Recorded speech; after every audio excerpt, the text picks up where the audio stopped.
여러분 안녕하세요. 어제부터 갈라디아서를 함께 묵상하고 있습니다. 금요일은 갈라디아서 1장 후반부 말씀을 함께 보는 시간인데요. 어제부터 시작한 갈라디아 말씀을 통해 사도 바울이 전한 진정한 복음의 의미를 함께 살피고 묵상하는 시간이 되길 기대합니다. 여러분, 사람은 잘 변하지 않는다는 말이 있습니다. 대부분의 경우 사람의 게으른 모습, 또 참지 못하고 폭발하는 성격, 욕심 많은 모습, 자기밖에 모르는 이기적인 모습 등 오랜 세월 후에도 그대로인 모습을 보고 이러한 말을 종종 하죠. 역시 그대로야. 그런데 여러분, 성경을 보면요, 말씀은 근본적으로 두 가지를 다 말하고 있습니다. 사람은 변하지 않지만 변할 수 있다고 말하고 있어요. 죄인은 스스로 변화받을 수 있는 능력을 상실한 자들입니다. 그래서 죄인은 변하지 않고 죄를 꾸준히 짓는 자들입니다. 그런데 성경은 반대로 이러한 죄인도 변할 수 있다고 말합니다. 신앙이 없는 사람들은 일반적으로 사람은 변하지 않는다라고 생각해요. 어떤 큰 충격을 받지 않는 한 사람은 웬만해선 변하지 않는다는 것을 직접적으로 또 간접적으로 경험하셨을 겁니다. 설사 사람이 변할 때가 있는데 그건 선함을 향한 변화라기보다 자기가 살기 위한 변화일 경우가 대부분입니다. 예를 들면 어렸을 때부터 너무 힘들고 가난하게 살던 사람이 자신이 당하던 서러움에 성공하겠다고 결심을 하고 공부를 열심히 해서 출세하고 돈을 많이 벌며 살아가는 경우가 있습니다. 여러분, 겉으로 보기에는 공부도 열심히 하고 사회적으로 높은 자리에 올라가 성공한 것처럼 보이지만 성경은 그것을 변한 것이라고 하지 않습니다. 악한 세상에 적응한 것일 뿐이죠. 때때로 환경과 교육에 따라 또 상황에 따라 겉으로 변하는 듯 하지만 대개 사람들의 성격, 또 기질, 태도와 습관은 웬만해선 변하지 않습니다. 그러나 여러분, 사람이 변할 때가 있어요. 그게 언제냐면 인간을 창조하신 하나님을 만날 때 그 중심이 변하면 그때부터 우리는 진정한 변화를 경험하게 됩니다. 머리부터 발끝까지 온통 사랑으로 가득 차 있는 예수님과 인격적으로 마주치게 되면 그 사랑이 우리의 영혼을 변화시킵니다. 하루아침에 바뀌지 않을 수도 있어요. 변화는 과정이기 때문입니다. 세상을 창조한 그 빛, 그 자체이신 예수님을 만나고 또 만나고 그분의 임재 가운데 깊게 들어가게 되면 어두컴컴한 우리의 죄성이 드러나고 우리의 본질적인 악습관은 서서히 변화를 받게 되는 거예요. 영혼의 생기를 가져다주는 생명수 되시는 그 예수님을 만나면 우리의 성품은 예수님과 같이 온유해집니다. 우리 행위와 노력으로는 결코 변하지 않던 속사람이 진짜 복음을 만나면 변하게 된다는 거죠. 사도 바울은 빛 가운데서 생명의 근원 되시는 예수님을 만났습니다. 그리고 변화되었어요. 오늘 본문도 사도 바울이 어떻게 이 변화를 경험했는지 전하고 있는데요. 우리 함께 살펴보도록 하겠습니다.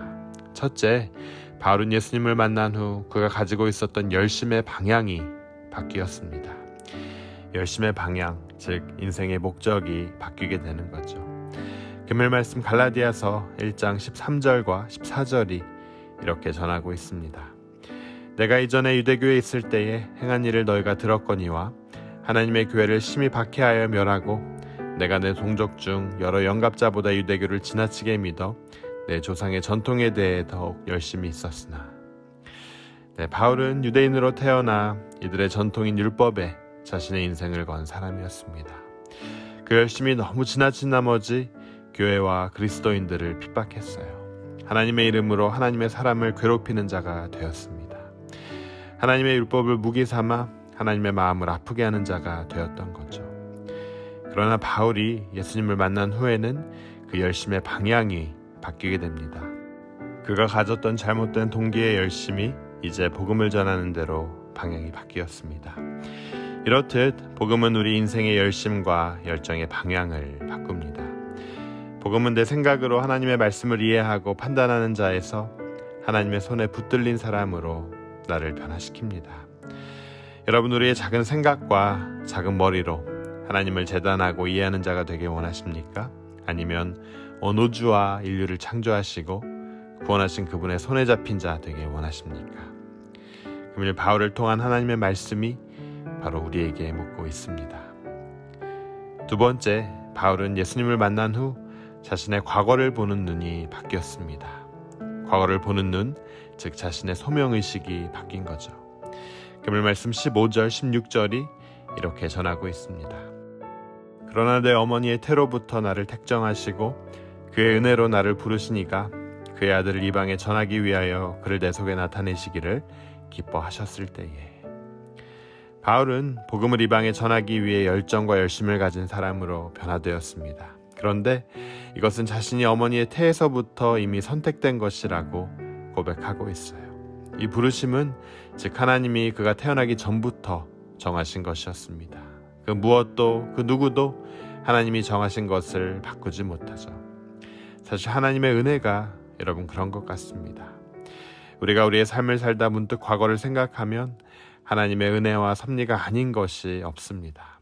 하나님의 신비한 은혜 속에서 예정되었고 신비한 은혜 속에서 택하심을 입었고 신비한 은혜 속에서 부르심을 받았고 또 신비한 은혜에 사로잡혀 오늘도 소명의 자리를 살아가고 있는 거죠. 이렇듯 예수님의 만남은 은혜로 과거를 해석하고 오늘을 살아내며 내일을 내다보게 합니다. 여러분, 세 번째, 바울은 예수님을 만난 후 인생의 우선순위가 바뀌었습니다. 17절부터 보면요, 바울은 예수 그리스도와의 신비한 만남 이후 자신이 이동한 지역을 나열하고 있는데요. 그는 맨 처음 아라비아로 갔다가 다메섹으로 되돌아온 후 예루살렘을 방문합니다. 그 다음 수리아와 길리기아 지방에 이르러 거기서 복음을 전하죠. 이 이동 경로는 예수 그리스도를 인격적으로 만난 이의 인생의 순위를, 그 순서를 보여주고 있습니다.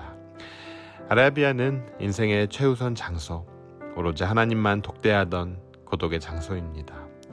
사도 바울은 거기서 하나님과 단둘의 시간을 보냈습니다. 자신을 향한 하나님의 계획을 하나하나 알게 되고 또 왜 자신이 그토록 하나님을 오해했는지 그분께 물었을 겁니다. 말씀을 읽으며 하나님의 말씀을 보고 때론 부르짖고 때론 침묵하고 때론 두 손을 들고 찬양하고 또 때론 창세전부터 자신을 택하시고 부르시기 위해 십자가 죽음을 선택하신 그 하나님의 사랑 때문에 몇 날 며칠을 울었을 거예요. 그 다음 바울은 예루살렘으로 돌아가 자신이 핍박했던 사람들, 자신을 두려워했던 사람들, 예수님의 제자 베드로와 야고보를 만나죠. 자신이 해를 입힌 자들에게 사죄를 했을 것이고 그 그들과 같은 마음을 품게 되었을 겁니다. 마지막으로 바울은 수리아와 길리기아 지방을 방문합니다. 바울은 비로소 그곳에서 전도자의 사명을 수행하기 시작하죠. 다시 말하면 하나님과의 독대가 먼저입니다. 그 다음 동역자들과 연결되고 그 이후에 사명의 자리로 나가게 됐다는 거죠. 바울은 예수 그리스도와의 인격적 만남 이후 인생이 변했습니다. 열정의 방향이 변했고 또 존재 이유를 깨달았습니다. 인생의 우선순위가 바뀌었어요. 사랑하는 여러분, 바울을 변화시키신 하나님께서 우리를 만나주셨고 또 결코 변하지 않을 것 같은 우리의 중심도 바꿔주셨습니다. 우리가 말씀을 묵상하는 이 시간은 하나님과 독대하며 나아가는 시간입니다. 그 말씀을 통해 내 자아가 깨지고 내 자아가 변화를 받는 시간이죠. 우리가 이 시간을 통해 또 용서를 구할 사람들이 있다면 용기를 내어 찾아가 용서를 구하고 또 그들의 동역자가 되어야 합니다.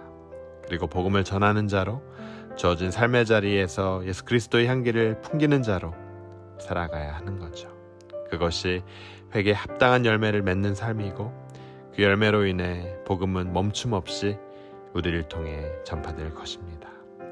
저는 여러분 모두가 바로 이러한 여정의 삶을 사는 여러분 되시길 주님의 이름으로 축원합니다. 우리 함께 기도하도록 하겠습니다.